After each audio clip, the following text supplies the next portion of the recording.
Welcome back. It's now the Senate's turn. We are joined by two state senators, Christine Cohen, a Democrat, and Kevin Kelly, a Republican. And senators, thank you for being with us here. And we're going to talk about tolls and vaccines in just a moment, but I want to get your take on what we were just talking about at the end of the last segment, and that is the transgender lawsuits. What is your advice for those three girls who believe they are being discriminated against? Well, you know, I think it's great when people speak their mind and speak out about things that are really important to them. I support the transgender community wholeheartedly, but I think these matters, you know, I don't know that the federal government is getting involved with NCAA rules. I don't know what our place is in that. And so we'll have to watch as these details unfold and gather more information. Do you think the case should proceed? Well, you know, I think the girls should have a say in how they feel and have their case heard, just like anybody else should have their voices heard. So I certainly think in terms of giving people their voice and really understanding an issue, we should all understand it better and understand what the issues are. But again, you know, the federal government's not getting involved in NCAA rules. I'm not sure that the state of Connecticut should be getting involved as well. Yeah, these are the high school rules in Connecticut.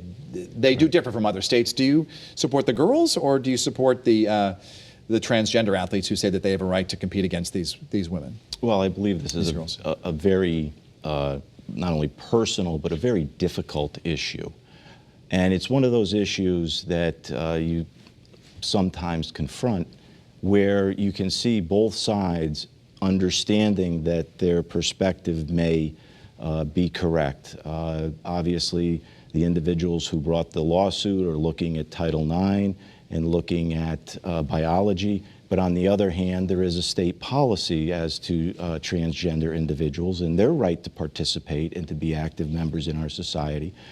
So you can see that wherever somebody sees discrimination, whether it's on the transgender or in women's rights, that their voice should be heard and advanced. Do you believe the state Senate should take it up in some sort of discussion that the legislature should talk about? I think it's an issue that should be looked at. I think it should be looked at hard. I'm not so sure it should come right to the legislature. Maybe a task force to look at this and study the issue more so that it's not so political, but that we get it right.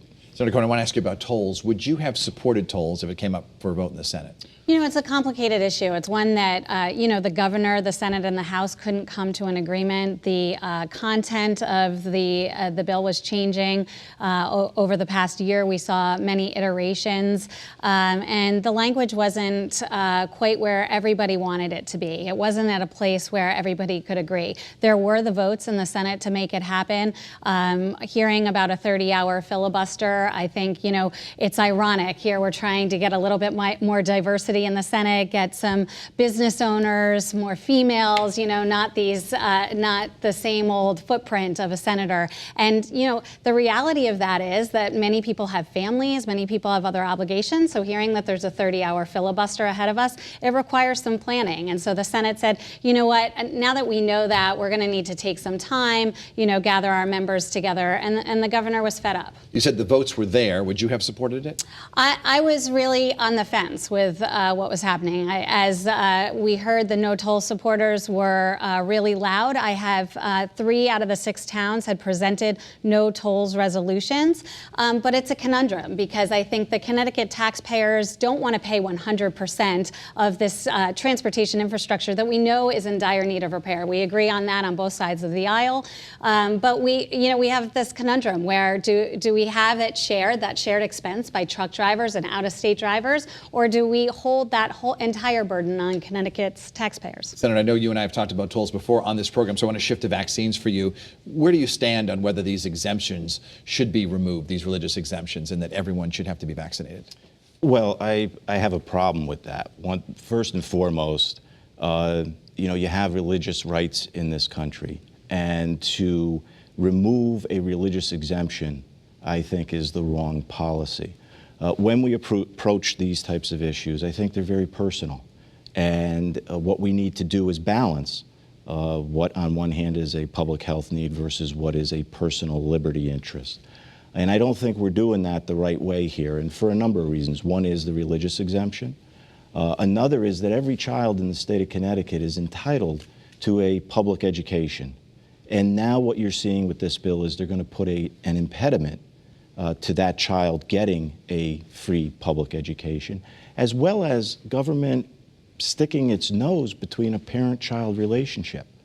And when you step back and look at this, what the majority will point to is that there's been a 1% increase in individuals using a religious exemption in grammar school children, but yet we have a huge epidemic with opioids. And we really need to focus. If we were looking for a public health issue, I think that's the issue. You look at New Haven and Hartford, it's growing exponentially, and we need to address that. Senator Cohen, I'll let you weigh in on this. Yeah, it's a complicated issue, as is tolls. Non-medical exemptions are on the rise. We know, there's a middle ground to be had here. I truly believe that, and I hope that we can come to some agreement. We have increasing numbers of these non-medical exemptions. A good portion of those people are vaccine hesitant. And so we need to address that issue. We need to allow for them to have extended sit downs with their doctors. So do we look at insurance coverage and look at, can we cover extended doctor's visits to help people through that are vaccine hesitant? Can we look at something about grandfathering those who already have religious or non-medical exemptions and move forward as a state in that manner? These people are really passionate. So while we have an obligation to public health in the state of Connecticut and ensuring that we maintain some type of herd immunity that we know from science is something to be true, then we also have an obligation to the 7,900 families and people that are impacted and currently carrying these non-medical exemptions. So very complicated. Christine Cohen, Kevin Kelly, excuse me, state senators both. Great to have you on the program today. Thanks In so a much. moment, a candid talk with some teachers, and we welcome your comments on social media, Instagram, Facebook, and Twitter. You can find me on all three.